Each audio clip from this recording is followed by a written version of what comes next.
बच्चों, हम अध्ययन कर रहे थे हमारी पुस्तक समकालीन विश्व राजनीति का, जिसमें हमने बहुत सारे विश्व राजनीति के मुद्दों के बारे में चर्चा की थी। हमने शीत युद्ध की बात की थी, हमने अमेरिकी वर्चस्व की बात की, सत्ता के वैकल्पिक केंद्रों की हमने बात की, साथ ही हमने बात कर ली थी दक्षिणी एशिया की। अब हम बात करेंगे अंतर्राष्ट्रीय संगठनों की। अंतर्राष्ट्रीय संगठन अर्थात क्या? अर्थात कई देशों या देशों के समूह द्वारा या फिर अन्य कहें कि अंतर्राष्ट्रीय स्तर के समूह द्वारा बनाए गए संगठन अंतर्राष्ट्रीय संगठन कहलाते हैं, जिनका ताल्लुकात अंतर्राष्ट्रीय स्तर का हो, अर्थात एक से अधिक देशों से जिनका ताल्लुकात हो, वो अंतर्राष्ट्रीय संगठन। तो इस वीडियो में हम ये जानेंगे कि क्या आवश्यकता पड़ी विश्व में अंतर्राष्ट्रीय संगठनों की। आखिर क्या आवश्यकता है अंतर्राष्ट्रीय संगठन बनाने की, और यहाँ हमारा जो मुख्य मुद्दा रहेगा, मुख्य चर्चा का विषय रहेगा, वो रहेगा 1991 में सोवियत संघ के विघटन के बाद में इन अंतर्राष्ट्रीय संगठनों की आवश्यकता और इनकी भूमिका को लेकर। हम सभी जानते हैं सोवियत संघ के विघटन के पश्चात अमेरिकी वर्चस्व का दौर आया, एकमात्र महाशक्ति अमेरिका विश्व में रह गया था। तो अब जो विश्व के सामने चुनौतियां थी, और केवल राजनीतिक चुनौतियां ही नहीं, अन्य चुनौतियां भी हमारे सामने आई, चाहे वो महामारी हम कह सकते हैं, आतंकवाद जैसी चुनौतियां हम कह सकते हैं, ग्लोबल वार्मिंग जैसा एक महत्वपूर्ण अंतर्राष्ट्रीय मुद्दा है। तो इन सब के मद्देनजर जो अंतर्राष्ट्रीय संगठन हैं वो किस तरह से अपनी भूमिका निभाते हैं, कैसे भूमिका का निर्वाह करते हैं, किस तरह से इन चुनौतियों से निपटने में हमारी सहायता करते हैं, तो इस बारे में हम विस्तार से अध्ययन करेंगे अपने इस अध्याय में, जिसका नाम है अंतर्राष्ट्रीय संगठन। तो चलिए हम अध्ययन शुरू करते हैं, और शुरू करने से पहले हम दो व्यक्तियों के कथन पढ़ेंगे, उनकी बात पढ़ेंगे अंतर्राष्ट्रीय संगठन के बारे में, खासकर संयुक्त राष्ट्र संघ के बारे में कि वो क्या कह रहे हैं। देखिए, ये कथन है डेग हेमरशोल्ड का, जो कि संयुक्त राष्ट्र संघ के दूसरे महासचिव थे। इनका कहना है कि संयुक्त राष्ट्र संघ का गठन मानवता को स्वर्ग पहुंचाने के लिए नहीं, बल्कि उसे नर्क से बचाने के लिए हुआ है। कि मानवता को हम स्वर्ग तो नहीं पहुंचा सकते हैं अपने इस अंतर्राष्ट्रीय संगठन से, संयुक्त राष्ट्र संघ से, लेकिन हम मानवता को नरक से बचा सकते हैं। उसके साथ ही हम एक और कथन लेते हैं कि बतकही की चौपाल, ठीक कहा आपने। संयुक्त राष्ट्र संघ में खूब बैठकें होती हैं, दनादन भाषण होते हैं, खासकर आम सभा के वार्षिक सत्र में, लेकिन जैसा कि चर्चिल कहते थे, हथियार लड़ाने से बढ़िया है कि जवान लड़ाई जाए। क्या यह बेहतर नहीं कि एक ऐसी जगह भी हो जहां दुनिया के सारे देश इकट्ठे हों और कभी कभार अपनी बातों से एक दूसरे का सर खाएं, बनिस्बत लड़ाई के मैदान में एक दूसरे का सर कलम करने के। ये कथन है शशि थरूर का, जो कि संयुक्त राष्ट्र संघ में सार्वजनिक सूचना और संचार के पूर्व अवर सचिव रहे हैं। तो यहाँ देखा आपने कि एक ऐसा संगठन होना चाहिए कि जो आपसी वाद विवाद, आपसी मुद्दे, आपसी विचार विमर्श, आपसी चर्चा के लिए एक मंच उपलब्ध करवाए। कितनी सही बात यहाँ लिखी हुई है कि एक ऐसा मंच हो, एक ऐसी सभा हो जहाँ हम एक दूसरे का सर खाएं, बजाय एक दूसरे का सर कलम करने के। तो युद्धों से बचाने में कितनी महत्वपूर्ण भूमिका निभाते हैं अंतर्राष्ट्रीय संगठन, और क्यों आवश्यकता है अंतर्राष्ट्रीय संगठन की। देखिए, अंतर्राष्ट्रीय संगठन युद्ध और शांति के मामलों में मदद करते हैं। निसंदेह युद्ध का कोई मसला हो, उसको सुलझाना हो, वाद विवाद हो, या फिर शांति स्थापित करनी हो, दोनों ही मसलों में अंतर्राष्ट्रीय संगठन निसंदेह मदद करते हैं। वह देशों की सहायता करते हैं ताकि हम सब की बेहतर जीवन स्थितियां कायम हो सके। अंतर्राष्ट्रीय संगठन के माध्यम से सहायता उपलब्ध करवाई जाती है देशों को, जिनके माध्यम से बेहतर जीवन की परिस्थितियां पैदा की जा सकती हैं। हम सभी जानते हैं कि अंतर्राष्ट्रीय संगठन, जैसे कि हमने दक्षिणी एशिया के संगठनों की भी बात की थी, आपसी सहयोग की भी बात की थी, हमने आसियान की भी बात की थी, और अब हम संयुक्त राष्ट्र संघ की भी बात कर रहे हैं। तो ये जो संगठन है, ये निसंदेह देशों के आपसी सहयोग को भी बढ़ाते हैं। एक दूसरे का सहयोग और साथ आपसी देश इन संगठनों के माध्यम से, इस अंतर्राष्ट्रीय मंच के माध्यम से एक दूसरे को देते हैं। अंतर्राष्ट्रीय झगड़ों और विभेदों के शांतिपूर्ण हल के लिए अंतर्राष्ट्रीय संगठनों की भूमिका महत्वपूर्ण हो जाती है, निसंदेह महत्वपूर्ण होती है। दो देशों के मध्य या दो से अधिक देशों के मध्य अगर कोई विवाद का मुद्दा है, अगर कोई झगड़े का मसला है, तो अंतर्राष्ट्रीय मंच पर बैठकर एक अंतर्राष्ट्रीय संगठन के सामने जब इस विभेद को, इस मसले को, इस झगड़े को रखा जाता है तो बहुत हद तक संभावना बन जाती है कि बिना युद्ध के ही इस मसले को सुलझाया जा सके या फिर सुलझाने की ओर कदम बढ़ाए जा सके। राष्ट्रों के सामने कुछ ऐसे मसले आ जाते हैं जिन्हें साथ मिलकर ही हल किया जा सकता है, जैसे कि कोई महामारी। आज हम बात करें कोरोना महामारी की, तो ये एक वैश्विक महामारी है। कोई भी एक अकेला राष्ट्र इस महामारी को खत्म नहीं कर सकता है, अकेला राष्ट्र इस महामारी से नहीं लड़ सकता है। इस महामारी के जो पांव हैं वो पूरे विश्व में पसरे हुए हैं और पूरा का पूरा विश्व, सारे के सारे देश जब इससे लड़ने को एक साथ एक मंच पर नहीं आएंगे, दृढ़ संकल्पित नहीं होंगे, तब तक हम इस बीमारी को नहीं हरा सकते हैं। पूरी वैश्विक आबादी को जब इसका कहें कि वैक्सीनेशन होगा, जब इसका टीका लगेगा, तब हम कहीं थोड़ा बहुत इसके प्रति हम अपने आप को सुरक्षित महसूस करने लायक स्थिति में आएंगे। वहाँ कोई भी एक अकेला राष्ट्र, चाहे वो कितना ही ताकतवर क्यों ना हो, चाहे वो कितनी ही बड़ी महाशक्ति क्यों ना हो, लेकिन वो ये नहीं कह सकता कि वो इस महामारी को ख़त्म करने का और कहीं की एक शक्ति रखता है, ख़त्म करने की ताकत रखता है।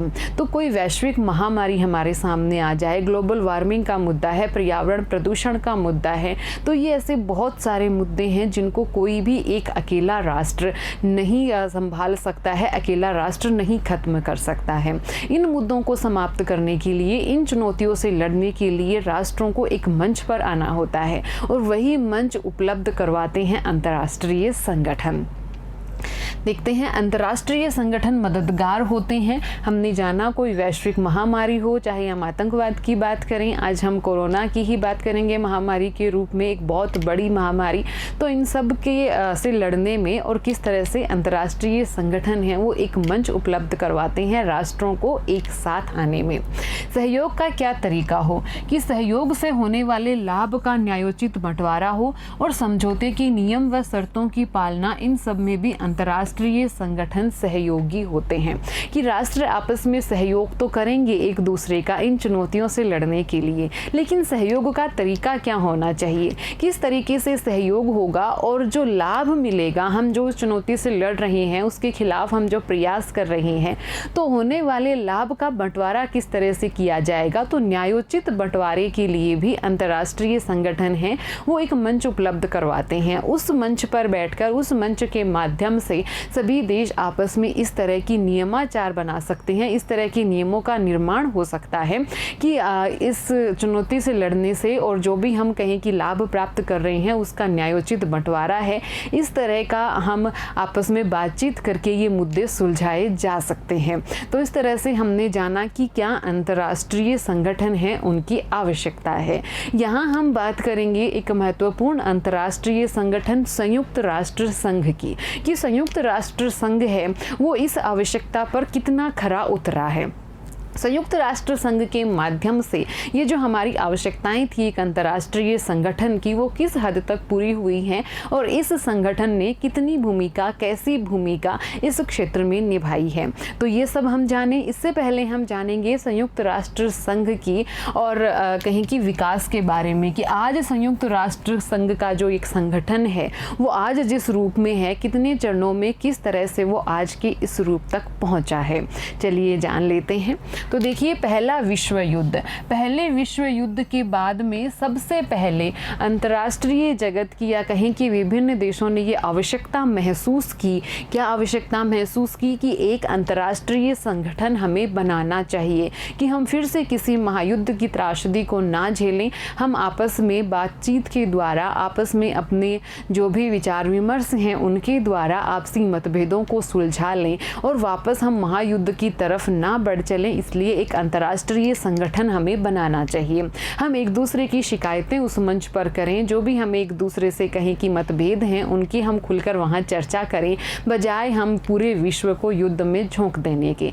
तो प्रथम विश्व युद्ध के बाद में और पहली बार पूरे विश्व जगत की आंखें इस तरफ खुली कि हमें एक अंतर्राष्ट्रीय संगठन की आवश्यकता है, और इसी के परिणाम स्वरूप लीग ऑफ नेशंस का जन्म हुआ था।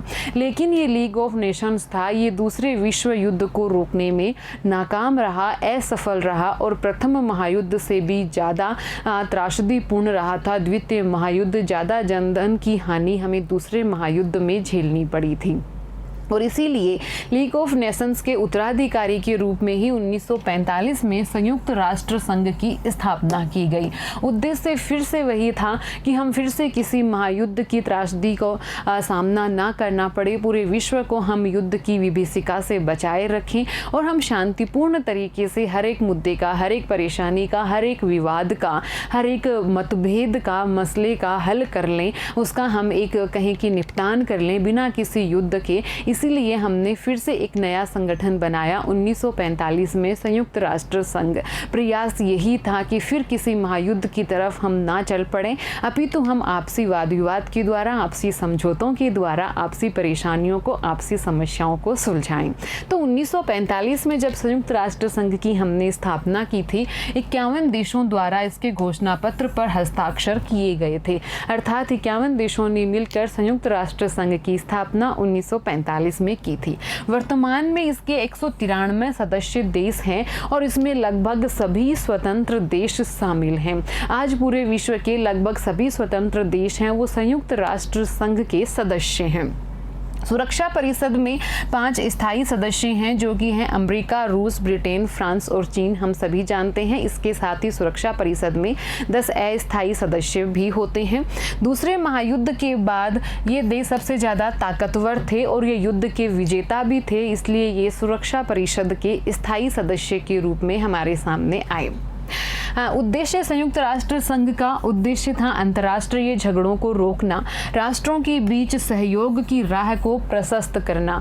महत्वपूर्ण उद्देश्य, जैसे कि हमने बात भी कर ली थी, संयुक्त राष्ट्र संघ का एक ही उद्देश्य था, सबसे ज़्यादा महत्वपूर्ण जो था वो ये था कि हमें महायुद्ध से बचना है, हमें युद्ध की विभीषिका से बचना है, हमें आपसी शांति प्रयास का मार्ग प्रशस्त करना है, शांति की राह पर अब चलना है।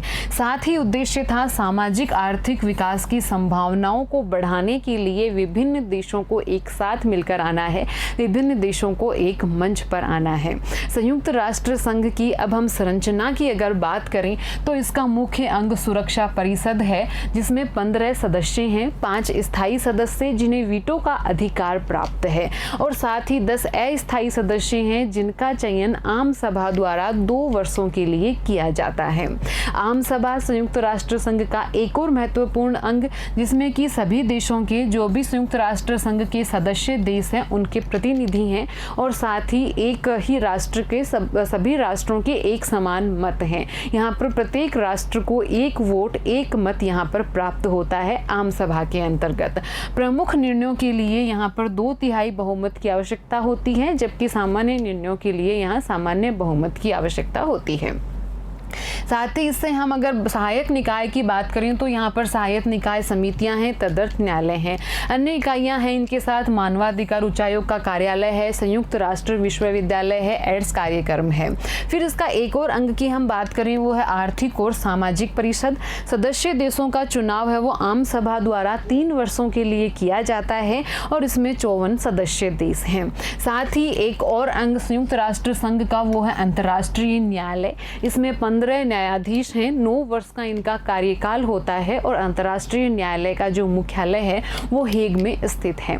अगला अंग संयुक्त राष्ट्र संघ का है सचिवालय। ये अन्य प्रमुख संगठनों के कार्यों के लिए एक अंतर्राष्ट्रीय स्टाफ होता है। इसका जो प्रधान होता है वो महासचिव होता है, और इसकी नियुक्ति सुरक्षा परिषद की सलाह पर आम सभा द्वारा 5 वर्ष के लिए की जाती है। साथ ही एक और अंग न्यायशीलता परिषद संयुक्त राष्ट्र संघ का था, जो कि अब समाप्त कर दिया गया है। तो ये महत्वपूर्ण अंग संयुक्त राष्ट्र संघ के और साथ ही ये संयुक्त राष्ट्र संघ की संरचना जो कि एक साथ एक पृष्ठ पर आपको उपलब्ध है, आप इसका स्क्रीनशॉट लेकर रख सकते हैं। आपको यहाँ इसके सहायक निकाय मिलेंगे जो कि सुरक्षा परिषद के सहायक निकाय हैं। सुरक्षा परिषद से जुड़े हुए संबंध संगठन यहाँ पर आपको मिल जाएंगे। साथ ही जो आर्थिक और सामाजिक सुरक्षा परिषद है, इससे जुड़े हुए विभिन्न कार्यों के आयोग यहाँ पर आपको लिखे हुए दिख रहे हैं। साथ ही विभिन्न एजेंसियां जो कि वित्तीय सहायता के बिना कार्य करती हैं, वो आर्थिक और सामाजिक परिषद के साथ मिलकर काम करती हैं। तो इसका आप एक स्क्रीनशॉट लेकर रख सकते हैं। संयुक्त राष्ट्र संघ से संबंधित जो लगभग सामान्य जानकारी है वो एक पृष्ठ पर यहाँ आपको उपलब्ध हो जाएगी। जब भी संयुक्त राष्ट्र संघ से संबंधित कोई भी जानकारी आपको देखनी हो, आप इस एक पृष्ठ को देखकर बहुत सारी जानकारियाँ यहाँ से ले सकते हैं। तो ये संयुक्त राष्ट्र संघ की संरचना के बारे में हमने जाना कि इस तरह के इसके जो अंग हैं वो किस तरह से सभी देशों को प्रतिनिधित्व प्रदान कर रहे हैं। इसकी महासभा के अंतर्गत प्रत्येक देश का प्रतिनिधित्व होता है एक व्यक्ति का। साथ ही यहाँ सचिवालय है, आर्थिक और सामाजिक परिषद है, अंतर्राष्ट्रीय मामलों को सुलझाने के लिए अंतर्राष्ट्रीय न्यायालय है, सुरक्षा परिषद है। तो ये महत्वपूर्ण अंग संयुक्त राष्ट्र संघ के। अब हम देखते हैं कि शीत युद्ध के बाद संयुक्त राष्ट्र संघ में सुधार का जो मसला है वो क्या मसला है, कि जो उस वक्त संयुक्त राष्ट्र संघ की स्थापना हुई थी और आज के परिदृश्य में क्या कोई भी सुधार की आवश्यकता संयुक्त राष्ट्र संघ में नहीं है? क्या संयुक्त राष्ट्र संघ उस वक्त के अनुसार आज भी उतना ही प्रासंगिक है? चलिए जान लेते हैं। देखिए, दो तरह के बुनियादी मसलों का, बुनियादी सुधारों का मसला सामने आया कि संयुक्त राष्ट्र संघ में दो तरह के बुनियादी सुधार होने चाहिए। कौन कौन से? पहला ये कि इसकी संगठन की बनावट और इसकी प्रक्रियाओं में सुधार होना चाहिए। साथ ही दूसरा कि संगठन के न्यायाधिकार में आने वाले मुद्दों की समीक्षा की जानी चाहिए। पहली बात तो ये, जो अभी हमने इसकी संरचना जानी थी, हमने इसका संगठन जाना था, तो इस संगठन में, इसकी संरचना में कोई बदलाव होने चाहिए। और साथ ही संयुक्त राष्ट्र संघ की न्यायाधिकार में, इसके न्यायाधिकार क्षेत्र में कौन कौन से मुद्दे और मसले आते हैं, इसकी समीक्षा की जानी चाहिए। तो ये दो सुधार संयुक्त राष्ट्र संघ में होने चाहिए। इस बात पर विश्व के लगभग सभी देश सहमत हैं। तो फिर आखिर सुधार करने में परेशानी क्या है, जब विश्व के सारे ही देश इस बात पर सहमत हैं कि हमें संयुक्त राष्ट्र संघ के बनावट में सुधार करना है, इसकी संरचना में सुधार करना है, हमें इसके न्यायाधिकार क्षेत्र है उसकी समीक्षा करनी है, सभी देश सहमत हैं, फिर क्यों नहीं हो जाता ये बदलाव? यहाँ थोड़ी सी परेशानी है। इस बात पर तो सभी सहमत हैं कि हाँ बदलाव होना चाहिए, लेकिन इस बात पर सहमति नहीं है कि ये बदलाव कैसा होना चाहिए और ये बदलाव किस तरीके से होना चाहिए। इस बात पर ये सहमति नहीं बन पाई है कि इसके लिए हमें करना क्या है और कैसे करना है, अर्थात किस तरह की होनी चाहिए बनावट, किस तरह की होनी चाहिए संरचना, हमें इसके लिए क्या करना चाहिए और कैसे करना चाहिए। अब हम देखते हैं कि बनावट और प्रक्रिया में सुधार के लिए क्या बातें सामने आ रही हैं। तो देखिए, बनावट और प्रक्रिया में सुधार के लिए सबसे बड़ी जो बहस है वो सुरक्षा परिषद के कामकाज को लेकर है। इससे जुड़ी मांग यह है कि सुरक्षा परिषद में स्थायी और अस्थायी सदस्यों की संख्या बढ़ाई जानी चाहिए, जो कि 5 और 10 है। तो ये मांग है कि अब ये संख्या है वो बढ़ा देनी चाहिए। खास तौर से एशिया, अफ्रीका और दक्षिणी अमेरिका के ज़्यादा देशों को सुरक्षा परिषद में सदस्यता देने की बात उठ रही है। अमेरिका और पश्चिमी देश संयुक्त राष्ट्र संघ के बजट से जुड़ी प्रक्रियाओं और इसके प्रशासन में सुधार चाहते हैं। तो ये मुख्य सुधार हैं जो कि इसके प्रक्रियागत ढांचे में चाह रहे हैं। न्यायाधिकार में आने वाले मुद्दों की समीक्षा के बारे में हम बात करें तो कुछ देश और विशेषज्ञ चाहते हैं कि यह संगठन शांति और सुरक्षा से जुड़े मिशनों में ज्यादा प्रभावकारी और अपनी बड़ी भूमिका निभाए, कि जितनी भूमिका संयुक्त राष्ट्र संघ निभा रहा है शांति प्रयासों में, उसकी भूमिका को उसे और बढ़ाना होगा और ज़्यादा महत्वपूर्ण भूमिका संयुक्त राष्ट्र संघ को शांति मिशनों में निभानी होगी। जबकि औरों की इच्छा है कि यह संगठन अपने को विकास तथा मानवीय भलाई के कामों जैसे कि स्वास्थ्य, शिक्षा, पर्यावरण, जनसंख्या नियंत्रण, मानवाधिकार, लिंगगत न्याय और सामाजिक न्याय तक सीमित रखे।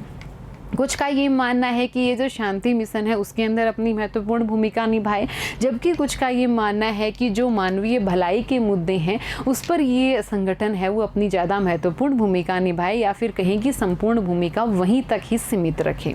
संयुक्त राष्ट्र संघ की स्थापना के समय विश्व राजनीति की जो सच्चाइयाँ थी उसी के अनुरूप इसका गठन हुआ। इसके कामकाज से विश्व राजनीति की वास्तविकताएं झलकती थी। उस वक्त जब इसका गठन हुआ था, हम सभी जानते हैं कि उस वक्त ये जो विजेता शक्तियां थी जिन्होंने द्वितीय विश्व युद्ध जीता था उनको ही सुरक्षा परिषद में स्थायी सदस्यता प्राप्त हुई। तो उस वक्त जो वैश्विक राजनीति थी, जो उस वक्त वैश्विक राजनीति का ढांचा था, जो राजनीतिक परिस्थितियां थी, उनका प्रभाव संयुक्त राष्ट्र संघ का जो हम कहें कि संगठन है उस पर स्पष्ट दिखाई देता है। लेकिन अब परिस्थितियां बदल चुकी हैं। देखिए, ये परिस्थितियां बदली 1991 के बाद में, क्योंकि सोवियत संघ यहाँ बिखर गया। अमेरिका सबसे ज़्यादा ताकतवर देश हमारे सामने उभर कर आया। सोवियत संघ के उत्तराधिकारी राज्य रूस और अमेरिका के बीच अब संबंध कहीं ज़्यादा सहयोगात्मक हैं। साथ ही चीन बड़ी तेजी से एक महाशक्ति के रूप में उभर रहा है और भारत भी इसी दिशा में अग्रसर है। तो अब जो राजनीतिक परिदृश्य है विश्व का वो अब बदल रहा है, वो अब 1945 से अलग है। एशिया की अर्थव्यवस्था है वो भी अप्रत्याशित दर से तरक्की कर रही है और अनेक नए देश संयुक्त राष्ट्र संघ में शामिल हो गए हैं। और ये देश सोवियत संघ से आज़ाद हुए देश हैं या फिर पूर्वी यूरोप के भूतपूर्व साम्यवादी देश हैं। और अब विश्व के सामने चुनौतियों की भी एक पूरी नई कड़ी है, जिसमें जनसंहार है, गृह युद्ध है, जातीय संघर्ष, आतंकवाद, परमाणुविक प्रसार, जलवायु में बदलाव, पर्यावरण की हानि और महामारी मौजूद है। और महामारी का तो आलम आप देख ही रहे हैं, हम सब आज झेल रहे हैं। तो विश्व के सामने अब बहुत सारी अनेक नई परिस्थितियां, नई चुनौतियां उत्पन्न हो गई हैं जो कि 1945 में इस तरह की नहीं थी। तो सवाल अब ये है कि क्या संयुक्त राष्ट्र संघ का होना पर्याप्त है? आज जो वैश्विक परिदृश्य पर हम देख पा रहे हैं कि किस तरह से नई नई चुनौतियां, आतंकवाद एक बहुत बड़े बढ़े हुए रूप में हमारे सामने है। महामारियों की अगर हम बात करें तो एक बहुत बड़ी महामारी ने पूरे विश्व को जैसे हिलाकर रख दिया है। तो इन चुनौतियों के सामने, ऐसी परिस्थितियों के सामने क्या संयुक्त राष्ट्र संघ का होना पर्याप्त है? साथ ही जो कुछ करना जरूरी है, क्या उसे करने में संयुक्त राष्ट्र संघ सक्षम है? आज इन चुनौतियों से निपटने के लिए, आज इन परेशानियों से उबरने के लिए, आज संपूर्ण विश्व को एक साथ एक मंच पर आने के लिए, सभी राष्ट्रों के मध्य आपसी सहयोग कायम करने के लिए क्या संयुक्त राष्ट्र संघ सक्षम है? ये एक महत्वपूर्ण सवाल है। इसका जवाब हम ढूंढने की कोशिश करेंगे। इसे क्या करना चाहिए और कैसा करना चाहिए? इन परिस्थितियों में आज संयुक्त राष्ट्र संघ को क्या करना चाहिए, किस तरह से अपनी भूमिका निभानी चाहिए और क्या हो करने का तरीका। साथ ही संयुक्त राष्ट्र संघ बेहतर ढंग से काम कर सके, इसके लिए कौन से सुधार जरूरी हैं। तो ये महत्वपूर्ण सवाल हमारे सामने अब उपस्थित हो गए कि इस वैश्विक परिदृश्य में संयुक्त राष्ट्र संघ का होना क्या पर्याप्त है? क्या संयुक्त राष्ट्र संघ इन परिस्थितियों से, इन चुनौतियों से निपटने में सक्षम है और संयुक्त राष्ट्र संघ ज़्यादा बेहतर ढंग से कार्य कर सके? जो वैश्विक चुनौतियां हैं उनको ज़्यादा बेहतर तरीके से वो निपटने के लिए और सभी देशों का आपसी सहयोग बढ़ाने के लिए किस तरह के परिवर्तन संयुक्त राष्ट्र संघ की संरचना में, प्रक्रिया में होने चाहिए। तो इन सारे सवालों का जवाब हम ढूंढने की कोशिश करेंगे अपने अगले वीडियो में। अभी हम लेते हैं क्वेश्चंस। पहला क्वेश्चन है, संयुक्त राष्ट्र संघ का गठन कब हुआ था? बहुत आसान लेकिन बहुत इंपॉर्टेंट क्वेश्चन है। साथ ही दूसरा क्वेश्चन है, संयुक्त राष्ट्र संघ की सुरक्षा परिषद में कितने सदस्य हैं? बहुत आसानी से आप इसका आंसर कर सकते हैं, कितने सदस्य हैं। और साथ ही आपको उन सभी सदस्यों के नाम भी लिखने हैं कि वर्तमान में संयुक्त राष्ट्र संघ में स्थायी सदस्य तो हमेशा वही रहते हैं, लेकिन अस्थायी सदस्य बदलते रहते हैं। तो आपको उन सभी सदस्यों के नाम लिखने हैं कि कौन से स्थायी सदस्य हैं और कौन से अस्थायी सदस्य हैं। संयुक्त राष्ट्र संघ की स्थापना के समय इसके घोषणा पत्र पर कितने सदस्यों ने हस्ताक्षर किए थे? जब इसकी स्थापना हुई थी उस वक्त इसके संस्थापक राष्ट्र कितने थे? कितने सदस्यों ने संयुक्त राष्ट्र संघ के घोषणा पत्र पर हस्ताक्षर किए थे? इसका भी आपको आंसर करना है। तीनों ही बहुत छोटे छोटे क्वेश्चंस हैं, छोटे छोटे जिनके जवाब हैं, बहुत महत्वपूर्ण है। धन्यवाद।